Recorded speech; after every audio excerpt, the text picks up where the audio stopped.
Mami Kashumba akaluka wiki ejja. Tusubire ki tulabe ki okusinda ku myezi ebiri wekitabo. NRM olumu bino ebintu mwali tusasudde kubanga ideas ziba zaffe. Olaba NRM successfully by involving the social media.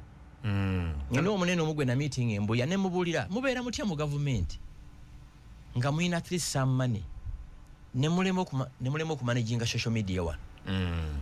Kubanga tosubira nti bajja kusala ku internet. Really? Tekiriyo. Are you sure, Mr. Tekiriyo. I don't see it happening. Mbuzalwaji. Abantu abasinga 98% abali ku TikTok bagikozesa positively to empower themselves to transform their lives. Ka percentage nga akamu akali poisoners bano balina okukakawunta attackinga abaliwa bano the 90 kwagwa omubazi omukanisi omuzimbi nga bwe kyokola kyonna ekyamaguzi kyo okitundira ku TikTok kikakatako okulwana nti edduuka lino lebayita TikTok oba application gye bayita TikTok tegibwako. 2021 wali wano internet bagijjako 2021 ngamba yes ojjukire kyali ku social media ne kati okiraba kiki ekibaddewo ekyenjawulo. Government yategeera neggulo nabye president a meeting aba TikTokers ne ba YouTubers chat with Jaja era idea abadde nnungi nnyo okubasinkana. Yoweri Museveni ayina ekirabo kiri kimu Katonda kye yamuwa talina kya underestimating. Talina kya nyooma. Tolaba nti yabadde nabo kati ayina bye yapiikinzeemu. Ayina bye yapiikinze. Bwe babadde bo bangambe yababuuza what are you influencing? Yaga you say you're calling yourself influencers. What are you influencing? Otegeera? Kati abo bonna abavuddeyo chances ziri 9 nati bagenda gukubanga baguza wa Yoweri. Really? Yeah. Bakasuku bani abo nalabya ba YouTube babanji nyo ne ba TikTokers bayitiri. Kati mula bachemba gamba mo ba TikTokers no meeting a president nga TikTok ya account yo nerinya sitegerekeka. Ompulira ndo. Nenga chemanyi byabatambulidde bulungi tubayoza. President yaka kudamu abayite nga bazokulayira abasiime. Kini Kalisa CEO wa Next Media he's on record okugamba social media efukidde media houses obuzibu. Kungunjala nkubulire nze kanivo yaffe gitaramu amanyi gacho nagirabide ku TikTok kuno nga buli muntu alina bya postinze besakoze eki besalabi nga wabadde ku event yes ne no banga atata abadde ngo birabira ku TikTok akaseera katusenga omuntu wakubulako toyinza kuddamu mulaba. Yes kati toyinza kulaba side yeno. That's the power of the social media. Nze ntambula Uganda no genda ku border point omuvuka naga nabagashumba nomuza wandabira wanti TikTok. So batobange mwe naba abasinkanye was it a success? I think it was good. It was good. Ebibulamu sola byogerera wano manyise yala nyontalo asirumba atanumbye kakati. But the idea was okay. Yes, the interaction was okay. Brilliant idea ne mulimu ebyabuzeemu. Okay. Mulimu ebyabuzeemu bisola kuogerera wano. Ojebaga idinga. Njabaga waliwe kyabuzeemu ekyamaanye nnyate. Ekyadde kyamaanye nnyo nisola kyogerera wano. Okay. Of course buli kintu ekitandika kibeeramu mistakes. Omuntu atakolanga konsobi abatatandikangako kintu kipya. Okay. Neche unyisho sango omuntu atakolanga birthday party y'abantu mukaaga nga yavuma omuntu yakoze embaga y'abantu 10. Tebyanyumye. Abajega bali wano bamanyi ba losers. No sango omuntu atagulanga na luwajirwa boda. Nenga seba manyira omwana wa boda. Ngatagulanga wadde no. Oluwaji. Nenga manyira omuvuzi wa boda. So ekibuzo kyange simanyi bokize mnaga nti what do you see now that tusigaze naku mwendo genda mukalu okulonda one of the things chetwale ye president NRM tusigaza Yoweri kulangirirwa kuwangula nga 15 amanyi manji niye abantu nganda bali otanso kwefulira bakaba parliament babusi bano waliwo benabulde bayimba genda Dubai wera ba kivumbi mpulide mba mutwala 10 simanyi nyo politics we butambala ni abasingati bagenda kudda oyo sengu yetabira yawededda former Kalungu West MP Joseph Gonzaga Seungu Why are you using former? Former nabaddeko ewaffe eyo nadde tuva kuziika nengwa ku meeting y'abawagizi ba Ssemakula natidde ekya newunyisiza nga bagikubiriza ulira nga bagikubiriza agent wa Kyagulanyi mu kitundu ye chairman vice we ye agent wa Museveni mu kitundu batowedde nja kuzza wano mwami Kashumba ba former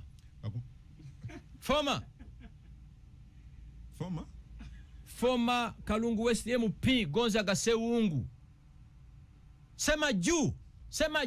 Ssemakula juu mulo abe Kalungu mulonde sawa ngaluze bwe yaleta ekigambo nti okunnonda kiyamba gwe abe Kalungu okulonda Sema kiyamba ffe bannakalungu nkiddamu bannakalungu okulonda Sema kiyamba ffe kubanga atulaze omutima omugabi amalwaliro agayambye amakaleziya emizikiti amakanisa omukazi bw'aba akuzaalidde abalongo nga mukyadeetinga olwo bw'omukuba embaga akuzaalira bana oba akoze bino atane bafuuka mubaka bana afuuka omubaka atulabyeko former MP Kalungu West Joseph Gonzaga Sewungu oyawedde dda ate n'okusesa kigambo former ekyo siki nga 13 gyendi Kalungu lwe lukuŋŋaana lwengenda okusooka okubeeramu bukyambadde ku nsi sibeerangako mu lukuŋŋaana lw'e Kalungu ogenda kulungiza Ssemakula yes ng'okoza kino ekigambo former former Sema juu gwe omwana oli atabudde Kalungu n'abantu abali batakwatagana kati bakwatagana olwa Sema tukooye twagala nkulaakulana okiyisa otya okulonda Sema kiyamba ffe bannakalungu kati n'okusesa ki gwe campaigningira simulabanga nako naye no Sewungu w'amaanyi mugenda empola musajja w'amaanyi nnyo mu Kalungu ndowooza w'amaanyi mugulya embizi njagala zizanyira mu kyuma kyange. Okay. Thank you very much for supporting the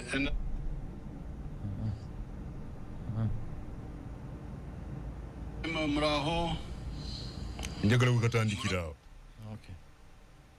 Mwana ebyuma bya Nuupu. Muraho. Murakomeye.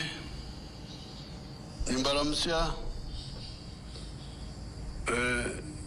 Thank you very much for supporting the NRM and for supporting my candidature. I'm glad you are happy that I solved the harassment and the injustice which you are facing, mainly from the bureaucrats and the political opportunists. I want all of you to know, and everybody else to know, that our strategic line on citizenship, our long-term view, is that we always aim for the citizenship of East Africa. With our elders, Mwalimu Nyerere, and others who are working for the political opportunists. I want all of you to know, and everybody else to know, that our strategic line on citizenship, our long-term view,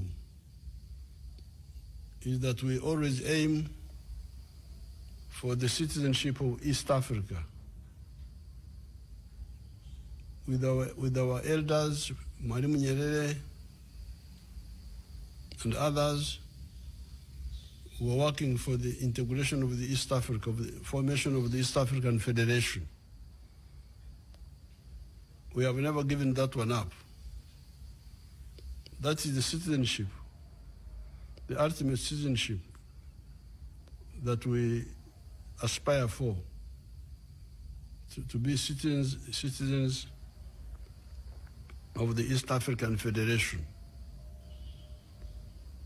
Therefore, this citizenship of Uganda and all this is like transitional,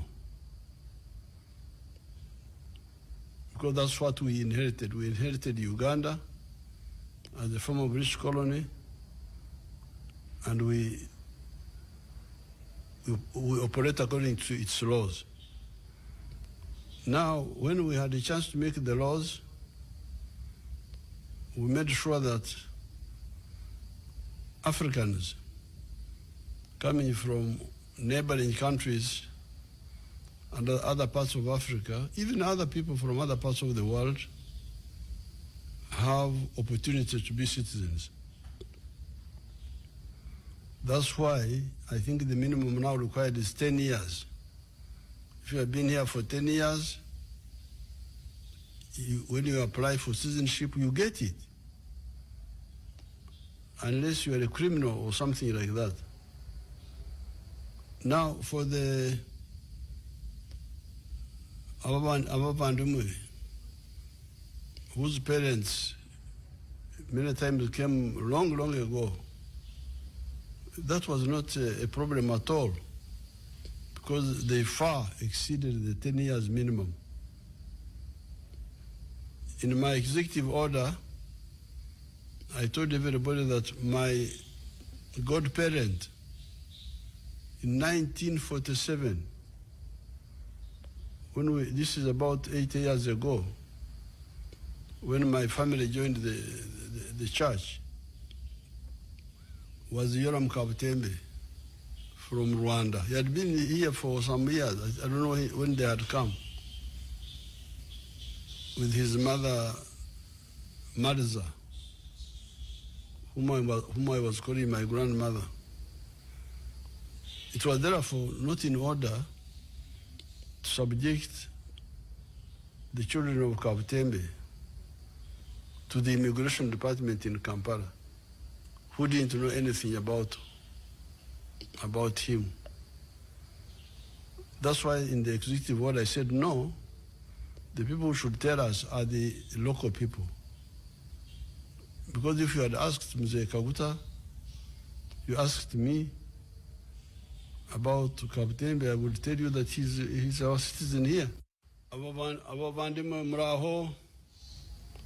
Owuliriza Radio 4 Mumakago kumulimu gwo nawona wuli Radio ulukumira matoko Radio 4 Ensusuzi Kali Radio 4 Ensusuzi Adam Kungo nine Mwami Frank Gashumba mu program entuga. Yes, ndoze president wegwanga abantu bamuda abavandimwe muraho. Tewaliwo kintu kyatabula President Museveni mu meetings emuze twalimu. Nga kumugamba nti waliwo omusajja ine emyaka 79 nga yetaga ogenda okujjanjabibwa India. Naye ng'omuvubuka yamuma passport wa myaka 29. An immigration office. Ayinterrogating omusajja w'emyaka 79.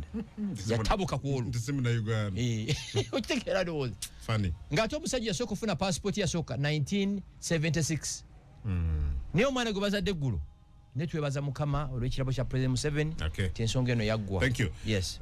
Kantere ku message za mwe Kongo mukulike weekend omwaka guno mbadde nsa Mwami Gashumba kakkanya obusongo kubanga abantu buli omu n'endowooza ye ate Katonda asigala nga ye. President Museveni akyafuga eggwanga Uganda. Stevenson okuva e Nakasongola. Aniyo yangambye. Stevenson Nakasongola. Steven njala nkubulire muto wange sikumanyi oba onsinga emyaka. Nva wakanga ndi so peaceful nyina malaika. Nva wakanga nyina emirembe gyange. Naye bannayuganda bakupushinga to the wall. Waliwo official narrative gye baagala ensi etowinge ffe gye tulezisitinga. So siri musajja mukambwe nga bwondi naye nyina ekyo kiri kimu mu bulamu bwange nti when you attack me at 10 be sure at 10:30 ndi ku mulyango gwo. Assalamu alaikum, greetings Mr. Kongo and regards Mr. Gashumba. I am congratulating him for this successful event. Indeed, he is Mr. Humanity. Isi tekoze bulango yadde, but regardless, sevo ju ye dina lina bweru. Onagamba nze ndi muzibe okumanya eggwanga lino lyafa waliwo gweba wa sente z'okukola manifesto z'abazibe. Brazili ne bazimeketa miliyoni 3 kibinyo. Ayam Chris Mutundwe Mr. Gashumba ayambye abavandimwe nanga nyambe zisina mulimu. Amwebale kuweereza nze Huzaife Kasozi na Kanyonyi mwami kungu tuwebalize Mr. Gashumba okutuzibula amaaso. Big up Radio 4. Nze kungu kwe tuli tugobeda mwami Gashobale kututangaza na kusomesanga buli lunako webale nyo. Sembus Ivan agambi indeed Frank Gashumba was my personality of the year 2025 for securing the rights of Banyarwanda. Okay. Mujisha okuva enatete. Good morning kungu ne Gashumba mwebali kuweereza tuzamtora Yoweri nange simanyi bameya oba baddi enguziri kuno bannange. Actually bangambye nti mu EC ina department namba jita voter education kusomesa abantu bya kulonda. Okay. Ne mubirabawa sina wembira na ye nebaza akantu walo mukisa guno nebaza buli muntu yenna eyabadde mu nteekateeka za the first ever bavandimwe carnival. Nebaza mwe n'abakulembeze ba council of abavandimwe. Nebaza media houses, media personalities, ba tiktokers. Finally atene nebaza abantu abaze mwebale nnyo nga gyenkomeza nemba bulire mwenna abaze tuli banna Uganda mulivinge mu communities nga mubadde ne bannaffe bonna abalala kubanga fenna tuli bachi ngenda kuzo mwezi 15 next week on Thursday mbegayiridde timwerabira okulonda omusajja omukulu owenkofiira bannakalungu timwerabira okulonda Semakula Ismail akabonereko saawa etuuse sewungu fuluma kalungu